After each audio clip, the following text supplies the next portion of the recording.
Shalom, selamat pagi jemaat yang terkasih di dalam Tuhan.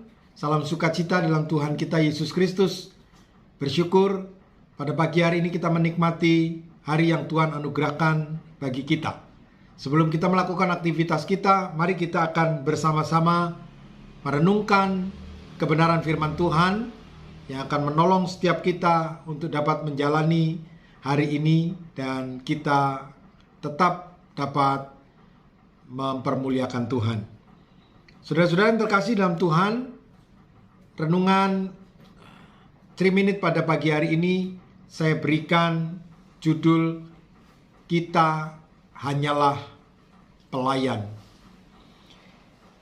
Di dalam surat atau kitab 2 Tawarik pasal yang kedua, 2 Tawarik pasal yang kedua, pembacaan kita 3 pasal 2, pasal 3, dan pasal 4. Saya ingin kita membaca di pasal yang kedua dari kitab 2 Tawarik, ayat 4 sampai ayat yang ke-6. Demikian firman Tuhan. Ketahuilah, aku hendak mendirikan sebuah rumah bagi nama Tuhan Allahku, untuk menguduskannya bagi Dia, supaya di hadapannya dibakar ukupan dari wangi-wangian, tetap diatur roti sajian dan dipersembahkan korban bakaran pada waktu pagi dan pada waktu petang. Pada hari-hari Sabat dan bulan-bulan baru dan pada perayaan-perayaan yang ditetapkan Tuhan Allah kami, sebab semuanya itu adalah kewajiban orang Israel untuk selama-lamanya. Ayat 5, dan rumah yang hendak kudirikan itu harus besar, sebab Allah kami lebih besar dari segala Allah.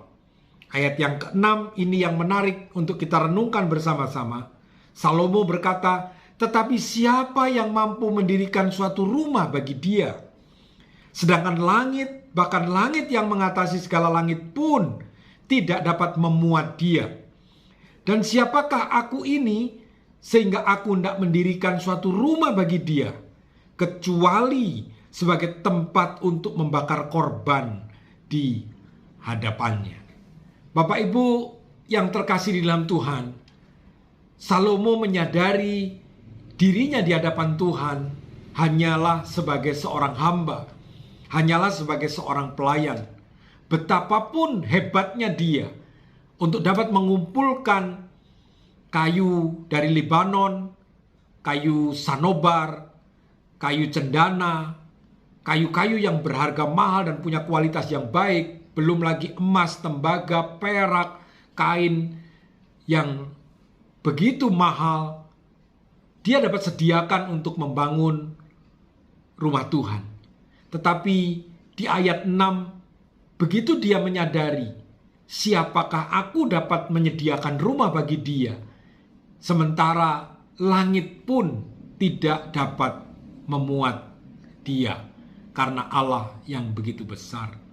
Oleh sebab itu kita belajar, sekuat apapun kita, semampu apapun kita, sehebat apapun kita di hadapan Tuhan hanya sebagai pelayan yang dapat melakukan semua tugas kita, karena Dia Allah yang besar yang kita harus layani. Dengan apapun yang kita miliki, kita tidak mampu memberikan sehingga kita berbangga bahwa kita mampu melakukan untuk Tuhan. Tetapi dengan segala kerendahan hati, seperti yang dikatakan oleh Salomo, kami hanya mempersembahkan kepada Tuhan apa yang menjadi milik kami, apa yang dapat kami sediakan. Kami hanya mempersembahkannya kepada Tuhan. Puji Tuhan, ini renungan yang menolong kita untuk kita terus boleh melayani Tuhan, melakukan seluruh pekerjaan aktivitas kita untuk kemuliaan Tuhan. Selamat pagi, selamat beraktivitas, Tuhan memberkati.